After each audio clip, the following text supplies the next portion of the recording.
TSM went into the back room or RNG went into the back room and thought they lost that draft terribly. Otherwise, I think they do the same thing. I think that if you get the same pick ban, Azir is a very good pick right now for RNG that can match the shop and actually keeps things like the Skarner as well as the Cannon out if we go completely mirrored team compositions here. So I think that they would be pretty happy with that.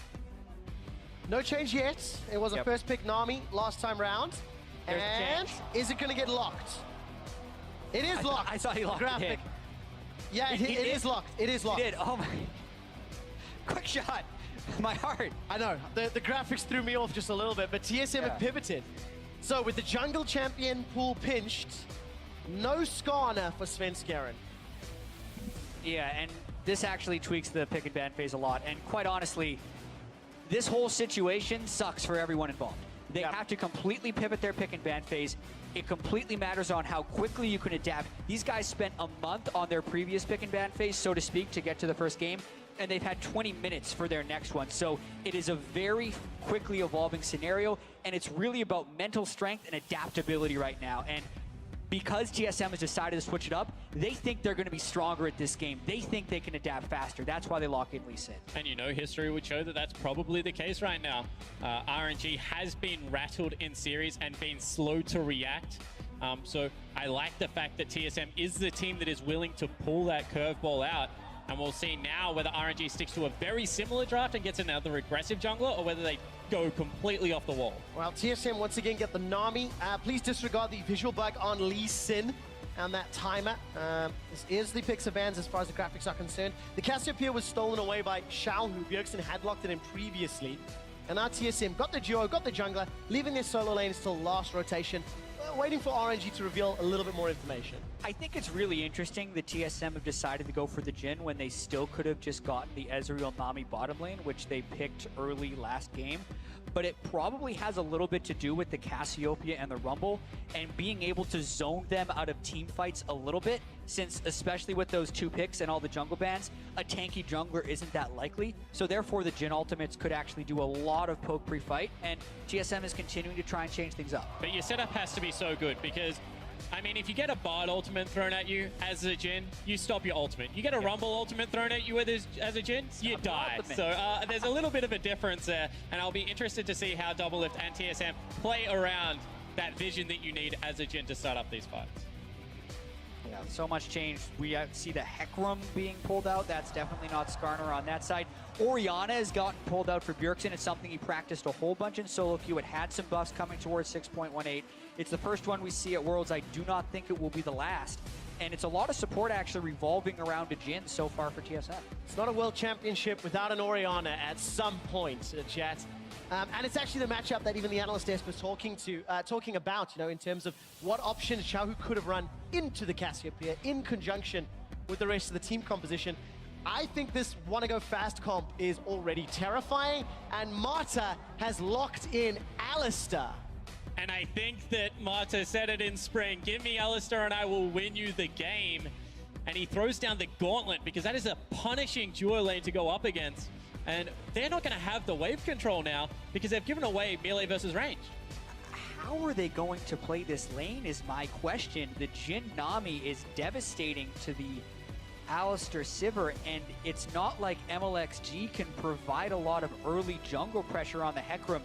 This is risky from RNG to try and pick the stronger team fight and better late game support, because he'd be able to tank up a lot of the ultimates that come out of TSM. But boy, do they have a lot of faith in themselves if they think they can win this lane against Jhin Nami. A lot of a gauntlet thrown down. TSM have to take advantage of the early game strengths, because if they allow RNG to get to the mid to late game with this team composition, they are literally at risk of being run over.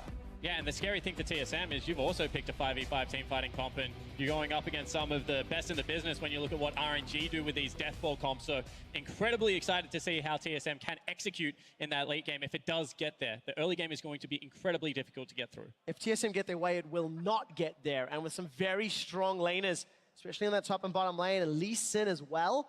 Svenskeren, what can you do? For the second time today, jump onto Twitter, ladies and gentlemen, hashtag TSMWin,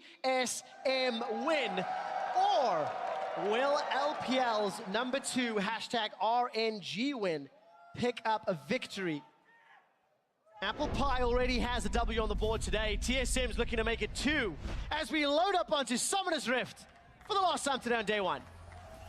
Yeah, and both these teams need to make sure they're refocusing, getting their heads in the game. We see a lot of different champions coming out of this next ban phase. Substantial change from both team compositions. And I just want to touch on the Orianna a little bit, because any champion, in my opinion, that can pick up Morella Nomicon and Rylai's Crystal Scepter has a spot in the current meta, just because they're so incredibly gold efficient.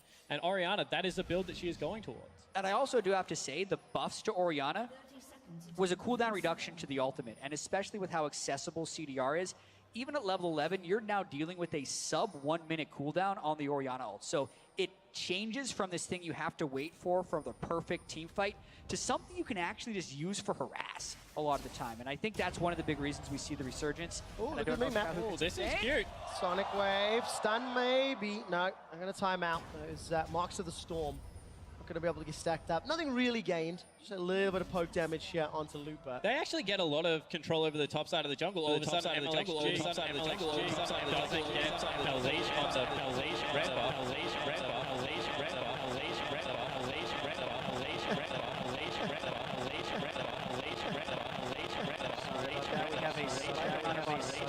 Hopefully it's not coming across on the screen.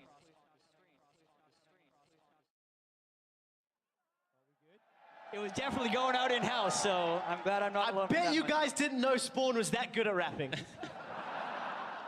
Either way, we're back into the early game. You're talking about the early advantage they were able to get. MLXG was unable to get a pull from any sense to Looper, and is a little bit low at the start. That's what I was trying to say. And Hecarim already jungles quite low, so we'll see whether MLXG just have to 3 camp and go back, because that gives Svenskeren really big advantage in the early game, actually, already on the Lee Sin. Firefrost playing very aggressively, actually comes away worse for wear in this trade, but double ranged into range melee. Gonna give them some support, couple of biscuits and a heal in his kit as well. There you go, trading with that ebb and flow. Already back up the top, and Doublelift and Bifrost really contesting every single CS. Yeah, and this is where the biggest focus is going to be in the early game, especially because Bifrost and Doublelift need to be able to crush this lane. I actually got to talk to Doublelift as the season was ending, and I asked him why they actually switched away from range supports and towards melee supports towards the playoffs, and he said it's because the 5 to 10 CS advantages just aren't worth it, and the junglers are so good at ganking, so if you push up, a Gragas or Rek'Sai comes and kills you. Obviously, with 3 jungle bans, the tone has changed a little bit, and the Hecarim can't punish the lane nearly as hard. So for TSM to pick this, I think they're expecting a 20 to 30 CS advantage at some point, and maybe even first turret. But in saying that, if there is one range melee support that's going to kill you, it is the Thunder Cow, and he's taking Ignite into this, as well as the first gank coming down mid. Oh, MLXG's come in, Bjergsen's in trouble, Ghost already used, Flash is available, Sonic Wave comes in, Svenskeren's looking for Xiaohu, not going to get the kill though. MLXG's able to get away, and jungler support, Flash and Ghost blown on both sides of the mid lane. Yeah, 6 summoner spells used overall on that, and it ends up with everyone just kind of walking away. We said bottom lane would be the focus, but that mid lane gank was very close to working for RNG. And you know, you talk about summoner spell usage, Bjergsen does not flinch at that stage of the game, holds onto his flash until the last possible moment, nearly turned that around for Svenskeren to be able to pick up the first blood there. I like the, I guess, courage coming out of Bjergsen in that 2v1. You got to give some credit to MLXG, making a pre-level 6 gank work very effectively on this Hecarim. Blue buff going to be donated over here to Bjergsen. This is going to give him even more control in the mid lane. 10 CS advantage currently, and in actual fact, Uzi has gone up to a 7 CS lead, but that's because Doublelift is farming up a very, very big minion wave right under the tower. Missing just quite a few of those CS, actually. Ooh, the reload. I hate that mechanic. Yeah, not able to pick up every single one, and Uzi's gone back for a call, so that just really says that Uzi's trying to stay in this towards the team fight phase, but really you'd want TSM to be able to punish this a little bit harder than they have even early on in the game. And this is something that LPL teams actually love to do. They throw the gauntlet. We scale better than you. You're going to actually have to win this lane insanely hard now because we have the cull. So we're getting a lot of passive gold on our side as well. It generally draws a lot of jungle attention in the LPL, as now Marta goes for a roam. Oh, that's Marta. a flash pulverized. Svenskeren's in trouble. Remember, there's no flash. First blood picked up to MLXG. And Marta headbutts him back onto the grounded zone there, so he can't ward hop away. Very nice support play. That was gorgeous from Mata, and that's why you pick the Alistair. You don't pick it for the lane, you pick it for the plays that can be made. So much has been made about how RNG needs to raise Uzi. Now he demands resources. Clearly RNG changing it up a little bit with an Alistair pick for a poor lane, and he just deserts him for a level 3 roam, and it works with the kill. All right, let's take another look at this. He goes in nice and deep off of back timing. They're able to see Svenskeren on a ward, and he just flashes in, immediately pulls him. As soon as the ground is down, just knocks him back on top. Yep, no ward jump is possible when he's on the Miasma from the Cassiopeia. Really going to make things difficult for Svenskeren to get in this game. And the thing I love about the roam the most is if Mata can continue to do this, it's no longer a 2v2. It's a Jhin versus a Sivir, and Sivir's going to win out in that push, and it allows Uzi to continue to scale up. So if he goes towards a quick boots, if he gets priority in that vision, as you can see they have on the bottom side of the jungle, this is a repetitive play style to be able to go back towards. Now, there's 2 pink wards for RNG. Keep track of how long they are alive. Another pink ward in the tri-bush, which Hornsa's just about to walk over. He's placed a ward down, actually, so we'll be aware that it's there, but not safe enough to clear out just yet. And Svenskeren, we caught a quick glimpse of him stealing away that Raptor camp from RNG. We're at an even game as far as gold is concerned, but first blood in RNG's pockets, making up for the CS deficits in multiple lanes. I do think those pink wards, though, kind of tell us where RNG's head's at. A lot of times, 6 minutes into the game, you're trying to get river control with your pink wards, yet they place 2 pink wards inside the jungle of TSM. They may be headhunting for Svenskeren in this game and trying to keep him completely out of the game. Since TSM do have relatively strong lanes, and if they can keep Lee Sin out of it, they can basically guarantee their lanes don't die. What you really need to watch for here is MLXG's gone back. He got the shock for the challenging smite, and Loop has allowed the wave to push in, which means if it bounces back, you can build up a big wave. Then you get the deep teleport. It's actually not available. So this is a play that you would run with teleport a lot in the LPL. I don't think it's going to be worthwhile 3v2, so we'll see whether they can actually play towards the bottom half of the map. And I think there's going to be a lot of jungle invading going on right here, although Svenskeren doesn't have a tracker's knife yet. And like you said, MLXG has the challenging smite. Got to be scared of the level 6 Lee Sin, though. Yeah, versus level 5. MLXG going to back away. Support coming from TSM already. Bjergsen's inside the jungle. Haunts had been running in for a few moments, and they're contesting the red. Yeah, you have a 13 CS advantage in the top lane, a 14 CS advantage in the mid lane. And because they're both shoved in, it's a very easy move for TSM, not being daunted by the kill that Svenskeren suffered earlier, and he's able to just go and take a red for very little congestion.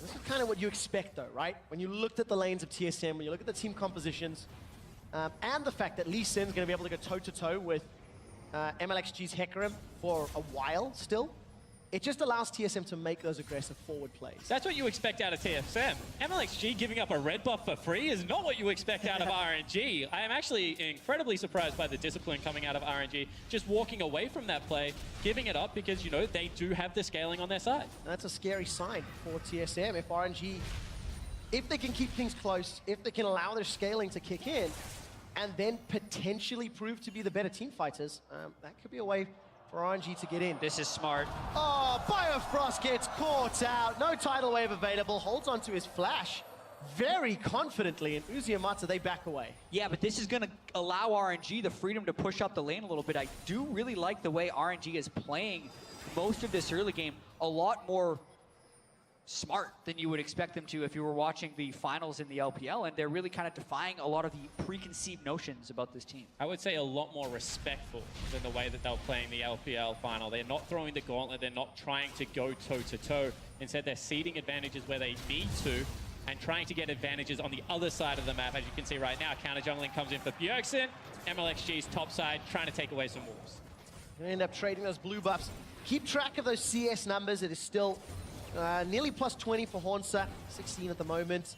In the mid lane, plus 13, plus 10 in the AD carry role. So those laners for TSM are doing well, but not well enough. We're approaching 10 minutes on the clock, and it is basically an even game. Svenskeren may want to change that. Collapsed on. Sonic Wave, Ward Hop, the Sonic Wave connects! Svenskeren follows him over the wall, but MLXG's running at a mile a minute. He's got the close down, flash forward, Sonic Wave, Dragon's Rage, Svenskeren gets the kill! That was a great play by Svenskeren right there, chasing MLXG all the way from river to the inner turret. Exactly why he wants to pick Lee Sin. Despite giving up first blood, no fear, landing every single skill shot. And this is just so incredibly impressive. I mean, able to land the first Q past Harold but then follows up, has the confidence to be able to flash and land the second Q, gets the execute damage, and then follows it up. That is beautiful play. Yeah, and he's able to do that and invade so deeply because the solo lanes are struggling so far for RNG. I definitely do think Bjergsen and Hansa are doing quite well, and it is one of the things that RNG struggled with a little bit in the summer split is Uzi was the lane that was winning, and Xiaohu and Looper weren't doing as well as you would have expected. The main thing I'm impressed with so far, though, is just how subdued this game has been, despite the expectations from RNG. Ooh. Spec flash there from double lift. Bubble onto Mata. Unbreakable will comes out. Mata's going low. Double lift's got curtain call. May want to throw it down for RNG. Dancing grenade comes out on the hunt from Uzi. Teleport matched by Hansa about a second later though. The curtain is called. Shots being fired. Teleport arrives. Here comes Hansa. He's deciding not to flash just yet. Teleport's blown. Ultimates, summoners, and nobody goes down. Who are you and what have you done with RNG? I mean, there were so many times they looked like they wanted to pull the trigger there.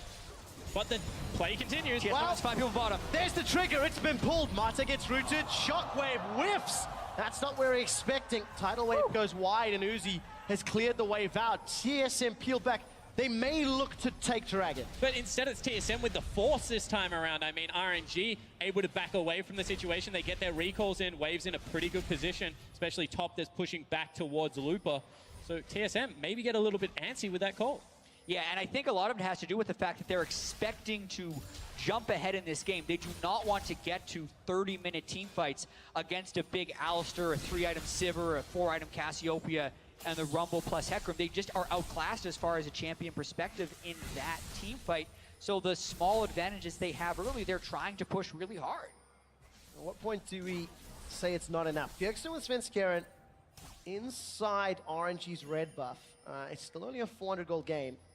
Items have been picked up, and up in the top lane, Looper's now going to be in trouble. The recipient of another dive. No flash available for Sven, but a good stun from the Slicing Maelstrom. This should be a relatively easy kill, unless MLXG can get involved. Looking at the minimap, Xiaohu's coming up from the jungle, and Sven's in trouble. Onslaught of Shadows available. MLXG jumps out, but Sven gets away. Unfortunately, Haunts has found Xiaohu. Xiaohu not going to use the Petrifying Gaze, and Sven makes it out alive. Another time Svenskeren outplays MLXG, this time a lot closer, but that has to get into the head of the young jungler from RNG. We've seen some pretty sickly Sin plays already at Worlds between Revolta and the defeated BG and Svenskeren so far in this game. Just the gank itself was quite clean. I mean, this is the Rumble and the Lee Sin gank setup. It's a very strong combination. Stun, can't miss that Q, gets the kick. This is the easy part for TSM. It's the escape that's troubling. MLXG has the challenging smite. Looks like he's going to be able to get the damage, and Svenskeren knows MLXG has ultimate. And just misses right there because he's able to dash to a minion. Don't know whether MLXG thought maybe he was out of energy there, but looked like he had a fair amount left, so just a big miscalculation. 2 kills of the game to Svenskeren for TSM, and Biofrost. It's again playing very far forward, threatening the poke. It's Bjergsen that's the recipient. 142 CS to 111. He's leading the way and really giving Xiaohu a difficult time in that lane. Yeah, the Orianna has always been known as a strong laner. Bjergsen as well has been an incredibly strong laner. But so much of the assault from TSM does seem to come from Sven, and if he can make these plays happen, since Bjergsen has such an advantage in the mid lane, it's about his roams. Gonna find the CC from double if the Biofrost. Sonic Wave fishing just a little bit, not really sniffing anything out. Teleport is not available for either top laner, so this could be a 4-on-4. But TSM are slightly tighter groups. Xiaohu would have to come in from a flank, and TSM are committing to this buff steal. One more time, disciplined play out of RNG. They back away. They're giving away a lot of advantages right now. It's out to a 1,000 gold lead, but they just feel like they cannot fight at this stage of the game. And if that's the case, don't give away a bigger advantage. I agree with the call, but you have to think when they do start to try and take these fights, because right now it is starting a snowball. Yeah, getting the Ocean Drake is very good for TSM as the lane phase extends here. This is a really strange game from RNG that I've seen. Svenskeren has found Xiaohu delivers the shockwave. That was exceptional. TSM are not done yet. Uzi and Mata, they were going toe-to-toe. Sven connects with another Sonic Wave. That thing is not missing today. Sven's going to back away from that fight. there was definitely a fight in the bottom lane. Ultimates and summoner spells were used. Spectate is on fire. I mean, he's absolutely torching the entire RNG lineup right now. The last second takes the Q and just blows up Xiaohu, and now that mid lane turret's going to fall down.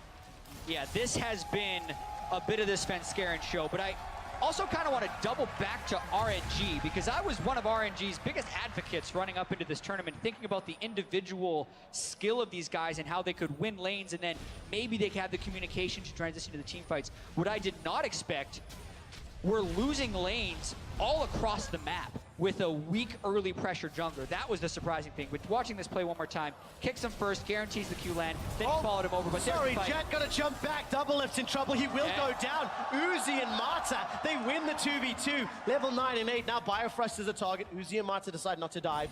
No Unbreakable will, but here comes MLXG.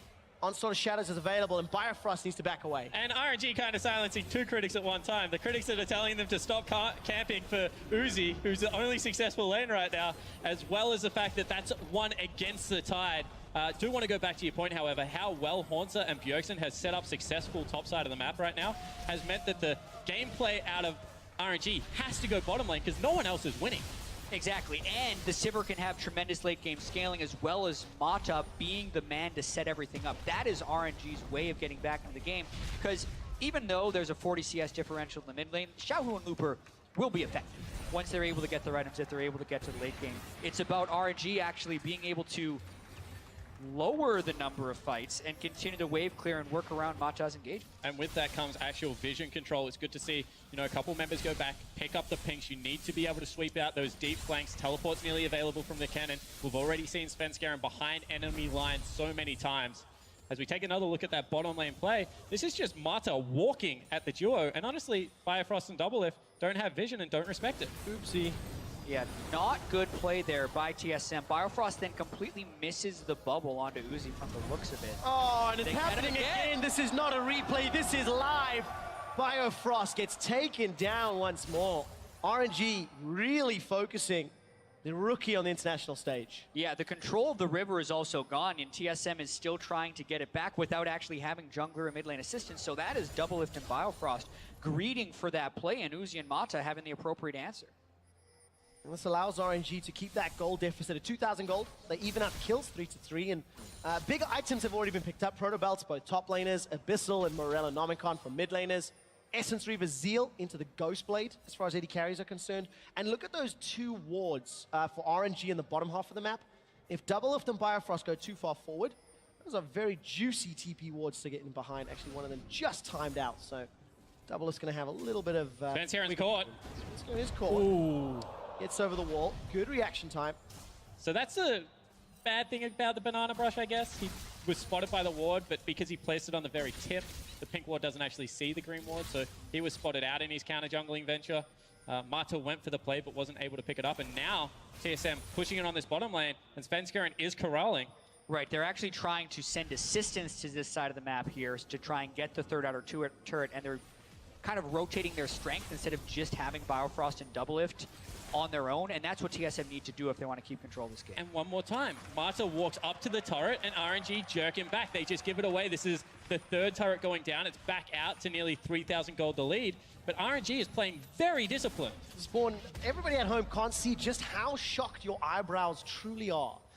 This level of discipline and patience from RNG, how surprising is this? This is unprecedented. Even when they were a great team and they beat EDG in spring, it was by taking very risky team fights in the jungle and smashing people through quicker reaction time and better coordination around team fights. I've actually never seen an RNG lineup play this slow and disciplined in the early game. Do you think this is a symptom or a consequence of the boot camp and really wanting to show up at Worlds? I think it has to be. I mean, they must be looking towards 5v5 team fighting because teams are beating them in the macro play. Speaking of which, there's the teleport from Looper. Oh, this is scary. TSM is slightly split. Haunter's not going to join yet. Marta gets a double knock-up and Double Lift is down. Biofrost sends out the tidal wave. It does nothing. Haunter's looking for Uzi. Svenskeren's going to find him. That's a 2-for-1 so far, but it will not matter. Shockwave gets 2. Bjergsen's forced to run for his life. A 4 4-1 in favor of RNG. And that fight was a massacre in the favor of RNG. Doublelift didn't have a chance to react in that one. He was in the river where they haven't had pressure all game, yet he consistently keeps going back there. The Hecarim just destroys him as the Rumble Lock comes down, and then they even extend further to try and kill Uzi. While Bjergsen was on the other side of the fight, it was a very poorly played fight by TSM overall, and the patience that RNG had throughout most of the mid-game was rewarded right there as they set up a very nice team fight. At least their team fighting still looks the same. Deep teleport coming out. We had already pointed out so many times how RNG likes to do this, and Mata, without hesitation, flash pulls, gets Uzi back into the team, and they blow everyone up. Only Uzi being the casualty. I meant Doublelift, of course. Yeah, and then Hanser completes his teleport. They could have bailed out there, but they end up bringing the flash on the Kennen and the Lee Sin, only to both fall. And Bjergsen, because he'd taken the other route around, ends up ceding 3 kills to Xiaohu. And RNG, with an incredibly scary team-fighting team, made it to 20 minutes with an 800 gold deficit. And all of a sudden, the one lane that was really snowballing out of control, 40 CS in the mid lane, now has 4 kills on the Cassiopeia and 2 completed items. RNG re-sees control of the team fights. Such a big swing in momentum. RNG looking to contest that blue buff, decided against it though. Instead, peeled away, focused the tower. That will be the second tower of the game. Really easily picked up, and it is an even game at 21.5 minutes. They don't take the jungle fight, they take the top lane turret. RNG with a semblance of macro play, dare I say it. Prioritizing the correct objective here and getting good deep vision control. Yeah, a lot of practice, I would have to imagine, coming in for these guys and really trying to show up at Worlds. It's not like they had a terrible showing at the Mid-Season Invitational before they changed out the AD carry.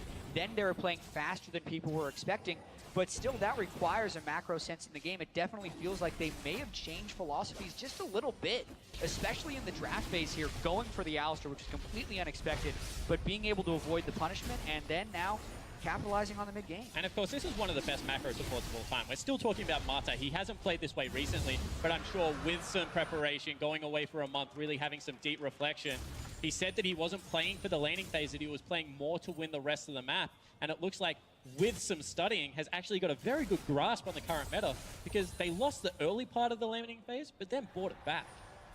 Look at that vision. Thank you, observers, for highlighting it. That allowed them to take that tower earlier. Very safe, very securely. Items continuing to spike up here. Infinity Edge closer and closer for Uzi. He's got that crit cloak as well as a BF sword and a Zeal. It's just getting very, very scary for TSM. An even game of 22 minutes against that scaling and that teamfight power. And this is a build that Uzi goes when they want to stall out games, because it's incredible wave clear. I mean, you get an auto attack, you send down the ricochet, you send down the boomerang, and it pretty much clears out any wave. And that is going to deter a lot of the dives coming out. Just the flat AD is very good. Uzi's also always been a little bit of a gambling man. If he can go pickaxe or the crit cloak, he'll always go crit cloak. He does believe in the RNG and will try and win team fights off the back end of 1 or 2 crits. Hey, it's in front of his tag. So but for TSM, how do they bring themselves now back into this game? They've still got very strong champions at this stage in the game. Yeah. I think they try and get picks, and they try and capitalize on the fact that MLXG is a challenging Smite jungler without Sightstone. So the amount of vision control that RNG can get out on the map is actually somewhat limited. It's not too uncommon in the LPL, actually, for the mid laner to ward more than the jungler, so expect Xiaohu to keep the warding trinket for a long period of time and consistently replenish pink wards on the map, but it does leave a potential hole in vision if TSM do want to try and get picks, and they set it up with Lee Sin, Kennen, Orianna ultimates, and have Doublelift just stay in the back, because RNG has picked a team that can just absolutely obliterate him if he gets close. Good damage from Sven Skaren. MLXG gonna use that speed boost to get up, but Bjergsen's caught, he's down, he's dead, they got him. Mata got him again. He's 100% kill participation. That was a flash pulverize that ended up catching Bjergsen, and then they popped the grounded on him from Cassiopeia, so he can't even flash away. Beautiful pick and kill by RNG. Gonna allow them access into TSM's jungle. Hanser gets caught once again, grounded by that Cassiopeia. Xiaohu now trying to back away. Kill onto Mata, Sven Skaren forced out. Red buff traded for Mata's life. So this is one of the weaknesses of RNG. They do invade, they get picked off. This time, however, they choose not to fight. They still have the equalizer as well as MLXG's ultimate, but they just cede the lost life, I guess, of their support player. They traded it for Bjergsen and a red buff. I'm going to say worth, but right now, this is how TSM actually get back into this. They continue to prey on the bad tendencies of RNG that are still visible in their gameplay. Yeah, and this is just another example of how unpredictable I feel like Worlds can be. This game is such a unique set of circumstances, having to remake that first game and then the champion select being completely changed up. And Mata is actually the one showing up more so than anyone else. Flash to an instant headbutt, pulverize into a Cassiopeia Miasma. No chance for Bjergsen, but then as Spawn says, they push their luck and trade a kill back for a red buff. Yeah, and that's beautiful. I mean, that's a W buffer, a headbutt buffer into the immediate pulverize. There's nothing that really Bjergsen can do there if he's not quick enough on the initial reaction. Gets comboed into the CC. Mata's Alistar really is impressive. Yeah, and I think this game is going to become very tense right now. You have 5 turrets down overall in the game. Only TSM's middle turret is the remaining outer turret on the game. The goal this close, RNG has shown a propensity for being able to find team fights kind of based on Mata's flash cooldown. So much of this has to do with vision control, not getting caught out by RNG, and finding the right way to pick up the objectives. What's interesting is despite all the team fight losses, TSM still have 2 Drakes, and that is going to help them at least a little bit in trying to play around objectives. Yeah, completely agree. And they also still have superior map vision. I mean, right now they're pushing RNG, who is a stronger 5v5 team, with all of their ultimates available, off vision right now. And maybe it's just that, you know, TSM weighed in numbers, but RNG also sitting off the bot lane wave, not really challenging the split push right now coming out of Cannon. They really do look like they're still happy to stall this one out. Now, of course, for RNG, that scaling still on their side. For TSM, pressure. You know, they came out the gate swinging early, and a couple of winning lanes, Svenskeren went off. But it didn't generate enough of a lead to gain any semblance of control. And now they have to go toe-to-toe with one of the best team fighting teams in the world. No hesitation. So rarely missed skill shots on the side of RNG, and that's a tough mountain to climb. Yeah, and the backline damage of RNG with Sivir and Cassiopeia and Rumble is immense, and they still are able to pick a tank line with the Hecarim and the Alistar. So as far as getting the right team fights, they're very well prepared for that. But let's also not discount TSM's ability to start team fights.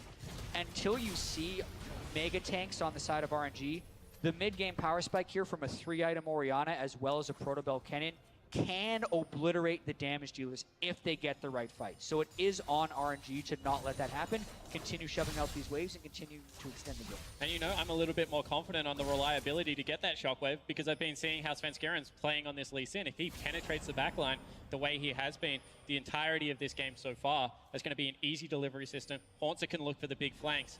But that's one thing that RNG has done well. They haven't controlled vision past the river, but in their own jungle right now, they have kept those big, deep flanking wards out. No real deep vision for TSM inside RNG's jungle yet, but the river control around Baron at 28 minutes is very, very good. They've got a lot of damage dealers as well if they wanted to. Trying to force RNG's hand. Pressure now in the mid lane. Sonic Wave, as well as a Deadly Flourish, not really doing anything to Uzi. 2-for-1 special on the spell shield there. Yep. And TSM now trying to push that vision deeper.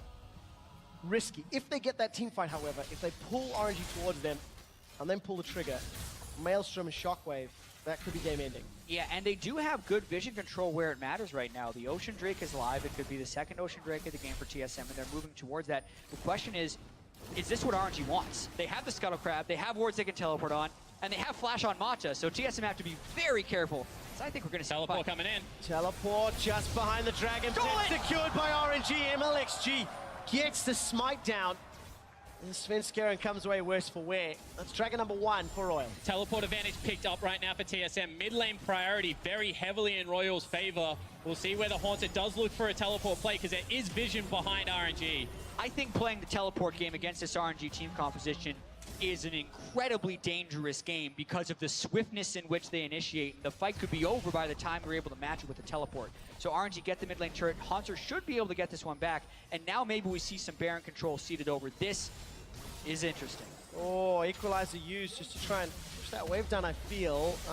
Looper not doing the best. Haunter trades the tower. So in at bottom, losing dragon for mid outer. RNG 30 minutes in, still even in the important metrics and ahead in kills. RNG definitely wanted that team fight. You could see that Mata was positioning very aggressively. They dropped the equalizer. They don't get it, so a missed opportunity right now for RNG. But you can see how desperate they are to find these 5v5s. Willing to challenge for Dragon, even with limited vision. Willing to burn that teleport. And TSM actually keep them at bay and get a positive trade. And I'm really curious to see how the rest of this game is going to turn out, since we're pretty much locked up in gold and RNG have the stronger team fighting composition. Because so much of RNG's game plan during the regular season is just force it Baron, make the other team come for you, that'll do it. Now there's a teleport advantage for TSM. Will TSM be able to use this against them, or would the brute force of RNG be able to win out? I remember us talking in terms of the prep coming into this, how RNG had moved away from that heavy ganking style of gameplay and moved more into that, if I recall correctly, jungle invading and vision style spawn. And that's sort of how this game played out. Mata got first blood onto Svenskeren via a great invade, has comboed with Uzi multiple times. This time, however, Svenskeren is able to get away. And that right there is a swing and a miss. They burned the Sivir ultimate. They don't even really gain much more vision control, and Svenskeren just got to ward hop away. All the while, they still have that teleport advantage on TSM's side. They completely do, but you can see how much more reactive TSM is now, waiting for some more items to come out. Honestly, this game feels like a time bomb now for RNG, because this is their style of League of Legends. Heavy 5v5 focus. Lupa is the one that calls the teleport, and he's always been a very good teleport player, whatever you want to say about the rest of his play. And you feel like they do have the superior setup right now. The important thing for TSM is wrestle that back. Don't give it up, because that's when RNG gets a little bit antsy and will maybe take a poor team fight to get things started up. And I think a lot of it comes down to execution. I think RNG is now favored in this game, evidenced by TSM playing a reactive style. And they have a lot of tools to be able to force fights with the Sivir, Alistar, Hecarim, and Rumble. Look at the minimap, look at the minimap. Mata's trying to find a flank. Mata's I way think he's going to behind get in him. behind TSM. TSM could be in trouble. There's a bunch of wards north and south of TSM's position, but Lupa, no teleport available, so I'm getting a bit too excited. Mata decides to back away. Yeah, they call him off one more time. I mean, Mata backs away, and they know that time is still in their favor. He's looking for it one more time. He was spotted out. Svenskeren? Oh, again, looking for it on the hunt. Good flash. Oh my goodness. Three-man knockup. TSM are getting destroyed. They've already lost two. Bjergsen and Svenskeren trying to run for their lives. The shockwave's already used. Haunter goes golden, but he's going to get taken down. Knocked up once again by Mata. Mata still with 100% kill participation. RNG go for Baron. And that was just TSM not respecting the flank, because they had a ward in the Raptor pit, a ward in the brush. They knew he was coming. They threw the gauntlet, and they get destroyed. And they knew they really wanted to fight. Now RNG has 5 people at Baron. This would be a disastrous steal if Svenskeren able to get it. But Mata is so good on Alistar. The reactive flash by Bjergsen, good reaction time. But the fact that Mata didn't even care about that, and he saw the real prize, which was the 3-man pulverize, was excellent. Give me Alistar and I will win you the game. Svenskeren greeds for Uzi here. Headbutt onto Bjergsen, but massive pulverize.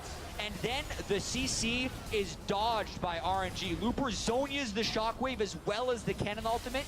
Xiaohu is just ghosting back away from the cannon ultimate. And Uzi is also staying for DPS at the back of the fight. This is what we talk about when we say RNG are the best team fighter. And this is why you don't team fight them. Individually, there was not one mistake made by an RNG member that time around. And they are so individually gifted that as long as they have Mata on a strong initiator, the rest of the team just follows up. And it always works out. Yeah, does seem to be the case right now. Focus down the bottom lane. Haunter just gets dropped. So easy for RNG. Onslaught of Shadows and on the hunt with Baron buff. They're pushing the tower. That's the thing. They have an Alistar ultimate still up to try and tank the turret. The Rumble ultimate is still up. Haunter is dead for another 40 seconds. How much can RNG get off this? Their Baron power play already up at 2,700 gold. And I said the reason I like Kennen is because not only the initiation, but the anti-dive the champion brings. Without him on the board, it is a much more realistic prospect that Mata gets underneath that turret and does try and start up one of these team fights. And here's the thing, RNG actually pull back yet again. Instead of waiting for the next minion wave while Haunter is dead and trying to dive an inhibitor turret, they move mid, they play the vision, they're going for the easier turret, the outer in the mid lane. Another initiation tool gone for TSM right now, and it is still RNG jockeying for position around the map. Mata steps on the trap, is going to get triggered. No flash available this time around, not even needed. Just the presence alone of Mata allows another tower to fall. This is bizarre. It's been a rather bizarre day, I would say. But at the same time, when we were walking into this game, I did not see TSM as heavy favorites against RNG. I saw them as slight favorites against RNG, and it really depended on how well RNG had practiced since their disappointing final in the LPL. Looks like they practiced pretty well. Another easy kill. And just one more time, not respecting vision control, MLXG continues the chase, but really it's Haunter they want. It is Haunter they want. Hourglass is available. Biofrost actually throws down the tidal wave, anticipating more aggression. And chat, you were saying it. RNG, they've come in looking phenomenally well prepared, exquisitely disciplined, and they're just playing fantastic League of Legends. Yeah, and I think what Spawn was talking about this being odd is just, look at the mid lane. They're down 90 CS, but they're up 70 CS, where they actually were in a disadvantaged matchup early in the game, and that matchup was never able to be exploited by TSM, who had been such a dominant bottom lane domestically. And really, this wasn't MLXG camping out for Uzi. Not at all. This was Mata joining up with MLXG, finding the enemy jungler, being able to punish, and actually get MLXG back into the game, because you have to remember, Svenskeren was styling on RNG's jungler earlier on.